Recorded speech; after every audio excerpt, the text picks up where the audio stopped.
एक तुम्ही सगळ्यांनी आम्हाला सगळ्यांना करून दिलेली जाणीव आहे।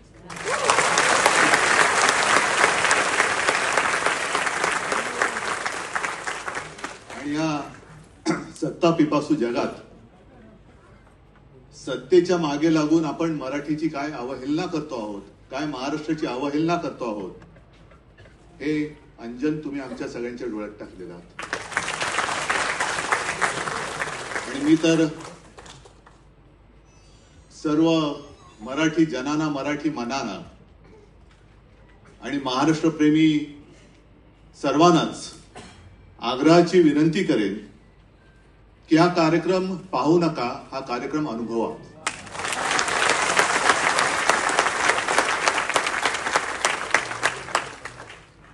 आणि एक असा क्षण आलेला आहे की आपणच आपली, मी राणी म्हणणार नाही, आपली आई, तिच्याकडे दुर्लक्ष करून भलत्याच्याच नादी लागलो। आता आपण सगळी त्या आईची लेकरं शपथ घेऊया आणि आईला असं वाटलं पाहिजे की मला दुसरीकडे जायची गरज नाही। ज्यांना ज्यांना माझ्या राज्यासारखं, माझ्या प्रजेसारखं, माझ्या लेकरांसारखं वैभव संपन्न व्हायचंय त्यांनी महाराष्ट्राकडनं शिकलं पाहिजे। महाराष्ट्रातनं घेऊन जायचं तर संस्कार घेऊन गेला पाहिजे, उद्योगधंदे नाहीत। मी तुम्हाला सर्वांना खरोखर मनापासून मानाचा मुजरा करतो। आणि तुम्ही काय, तुमची वय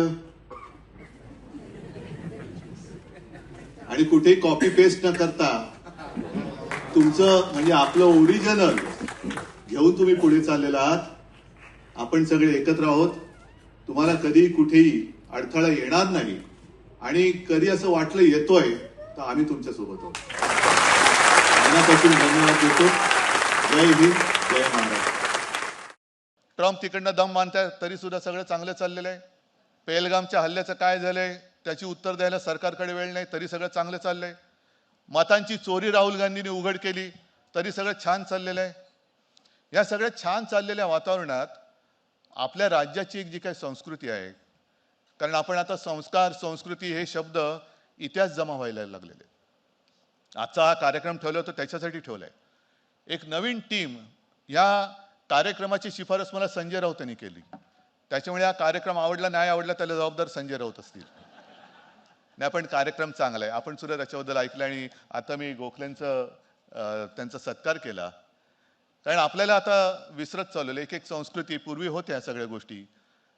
मग ते कडक लक्ष्मी असायची, वासुदेवाची गाणी, पोतराजाची गाणी, यल्लम्मा देवीची गाणी, भलरी गीतं, ही सगळी कोळी गीतं, कोकणातील लोकगीतं, आदिवासींची गाणी, ही सगळी आता आपल्या कानाच्या वरती पडण्याचं बंदच झालेलं आहे।